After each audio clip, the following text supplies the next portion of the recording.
लीजिए सुनिए Anton Chekhov की लिखी कहानी ग्रीशा, मेरी यानी समीर गोस्वामी की आवाज में। मूल रूसी से इस कहानी का अनुवाद किया है अनिल जनविजय ने। 2 साल और 7 महीने पहले पैदा हुआ ग्रीशा नाम का एक छोटा और मोटा सा लड़का अपनी आया के साथ बाहर गली में घूम रहा है। उसके गले में मफलर है, सिर पर बड़ी सी टोपी और पैरों में गर्म जूते। लेकिन इन कपड़ों में उसका दम घुट रहा है और उसे बेहद गर्मी लग रही है। सूरज बड़ी तेजी से चमक रहा है और उसकी चमक सीधे आंखों में चुभ रही है। ग्रीशा कदम बढ़ाता चला जा रहा है। किसी भी नई चीज को देखकर वो उसकी तरफ बढ़ता है और फिर बेहद अचरज से भर जाता है। ग्रीशा ने बाहर की दुनिया में पहली बार कदम रखा है। अभी तक उसकी दुनिया सिर्फ 4 कोनों वाले एक कमरे तक ही सीमित थी, जहां एक कोने में उसका खटोला पड़ा है और दूसरे कोने में उसकी आया का संदूक। तीसरे कोने में एक कुर्सी रखी हुई है और चौथे कोने में एक लैंप चला करता है। उसके खटोले के नीचे से टूटे हाथों वाली एक गुड़िया झलक रही थी। वहीं कोने में खटोले के नीचे एक फटा हुआ ढोलनुमा खिलौना पड़ा हुआ है। आया के संदूक के पीछे भी तरह तरह की चीजें पड़ी हुई हैं, जैसे धागे की एक रील, कुछ उल्टे सीधे कागज, एक ढक्कन रहित डिब्बा और एक टूटा हुआ जोकर खिलौना। ग्रीशा की दुनिया भी बेहद छोटी है। वो सिर्फ अपनी मां, अपनी आया और अपनी बिल्ली को ही जानता है। मां उसे गुड़िया जैसी लगती है और बिल्ली मां के फर के कोट जैसी। लेकिन मां के कोट में ना तो दुम ही है और ना आंखें ही। ग्रीशा के कमरे का एक दरवाजा भोजन कक्ष में खुलता है। इस कमरे में ग्रीशा की ऊंची सी कुर्सी रखी हुई है और कमरे की दीवार पर एक घड़ी लगी हुई है, जिसका पेंडुलम हर समय हिलता रहता है। कभी कभी ये घड़ी घंटे भी बजाती है। भोजन कक्ष के बराबर वाला कमरा बैठक के रूप में इस्तेमाल किया जाता है, जिसमें लाल रंग की आराम कुर्सियां पड़ी हुई हैं। बैठक के बिछे कालीन पर एक गहरा दाग दिखाई पड़ता है, जिसके लिए ग्रीशा को आज भी डांटा जाता है। बैठक के बाद घर का एक और कमरा है, जिसमें ग्रीशा को घुसना मना है। उस कमरे में अक्सर पापा आते जाते दिखाई पड़ते हैं। पापा ग्रीशा के लिए एक पहेली ही है। उसकी मां और आया तो उसको कपड़े पहनाती हैं, खाना खिलाती हैं, उसको सुलाती हैं।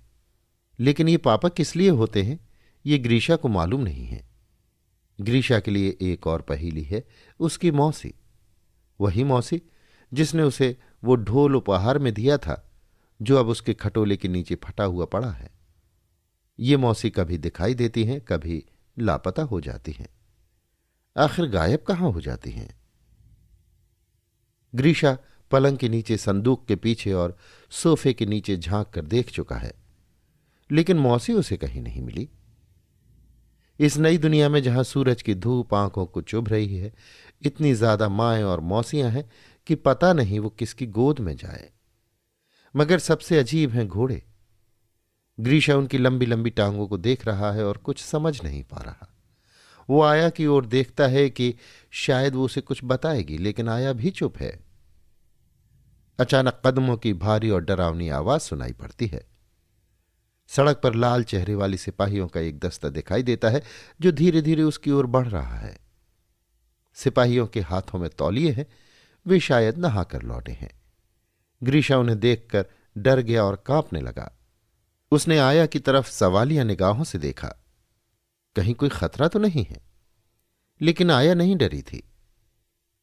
ग्रीशा ने सिपाहियों को आंखों ही आंखों में विदा किया और उन्हीं की तरह कदम ताल करने लगा। सड़क के उस पार लंबी थूथनों वाली कुछ बिल्लियां इधर उधर भाग रही हैं। उनकी जबानें बाहर निकली हुई हैं और पूंछें ऊपर की तरफ खड़ी हुई हैं।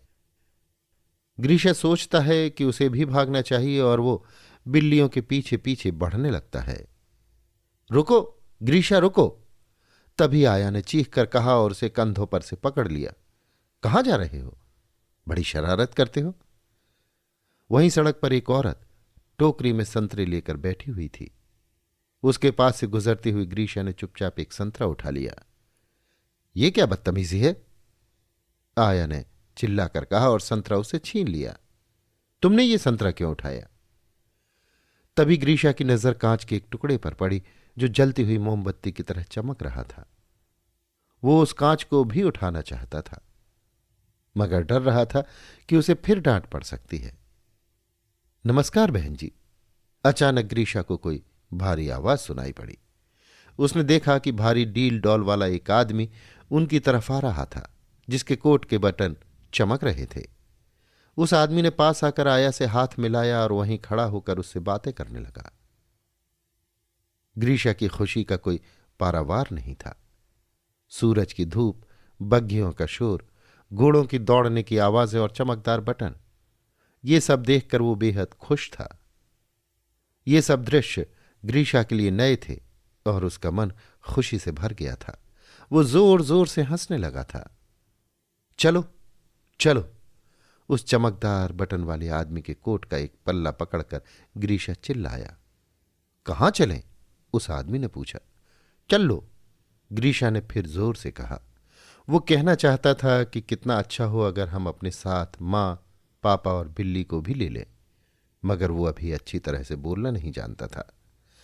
कुछ देर बाद आया ग्रीशा को लेकर गली से एक इमारत के अहाते में मुड़ी। अहाते में बर्फ अभी भी पड़ी हुई थी। चमकदार बटनों वाला वो आदमी भी उनके पीछे पीछे चल रहा था। बर्फ के ढेरों और अहाते में जमा हो गए पानी के चहबच्चों को बड़े ध्यान से पार करते हुए वे इमारत की गंदी और अंधेरी सीढ़ियों पर चढ़कर ऊपर एक कमरे में पहुंच गए। कमरे में धुआं भरा हुआ था। कोई चीज तली जा रही थी। ग्रीशा ने देखा कि अंगीठी के पास खड़ी एक औरत टिक्के बना रही है। ग्रीशा की आया ने उस रसोईदारिन का अभिवादन किया, फिर पास ही पड़ी बेंच पर बैठ गई। दोनों औरतें कुछ बातचीत करने लगीं। गर्म कपड़ों से लदी ग्रीशा को गर्मी लगने लगी। उसने अपने आसपास देखा और सोचा कि इतनी गर्मी क्यों है। फिर कुछ देर वो रसोई घर की काली हो गई छत को ताकता रहा और फिर अंगीठी की तरफ देखने लगा। अम्मा, उसने कहा। अरे अरे रुको भाई, आया ने चीख कर उससे कहा। जरा इंतजार करो। तब तक रसोईदार ने शराब की एक बोतल और 3 जाम समोसों से भरी प्लेट के साथ मेज पर रख दिए। दोनों औरतों और चमकदार बटनों वाले आदमी ने अपने अपने जाम उठाकर टकराए और वे उन्हें पीने लगे। उसके बाद उस आदमी ने आया और रसोईदारिन को गले से लगा लिया। फिर तीनों धीमी आवाज में कोई गीत गाने लगे। ग्रीशा ने अपना एक हाथ समोसों की प्लेट की तरफ बढ़ाया। आया ने एक समोसा तोड़कर उसका एक टुकड़ा ग्रीशा को पकड़ा दिया। ग्रीशा समोसा खाने लगा। तभी उसने देखा कि आया तो कुछ पी भी रही है। उसे भी प्यास लगाती है। रसोईदारिन अपने जाम से उसे एक घूंट भरने देती है। घूंट भरने के बाद वो बुरा सा मुंह बनाता है और घूर घूर कर सबकी ओर देखने लगता है। फिर वो धीरे से खांसता है और जोर जोर से अपने हाथ हिलाने लगता है। रसोईदारिन उसे देखकर हंसने लगती है। वापस अपने घर लौटकर ग्रीशा अपनी मां को, दीवारों को और अपने खटोले को ये बताने लगता है कि वो आज कहां कहां गया था और उसने क्या क्या देखा। इसके लिए वो सिर्फ अपनी जबान का ही इस्तेमाल नहीं करता, बल्कि अपने चेहरे के भावों और हाथों का भी इस्तेमाल करता है। वो दिखाता है कि सूरज कैसे चमक रहा था, घोड़े कैसे भाग रहे थे, अंगीठी कैसे जल रही थी और रसोईदारिन कैसे पी रही थी। फिर शाम को उसे नींद नहीं आती। लाल चेहरे वाले सिपाही, बड़ी बड़ी बिल्लियां, घोड़े, कांच का वो चमकता हुआ टुकड़ा, संतरे वाली औरत, संतरों की टोकरी, चमकदार बटन, ये सभी चीजें उसके दिमाग में चक्कर काट रही हैं।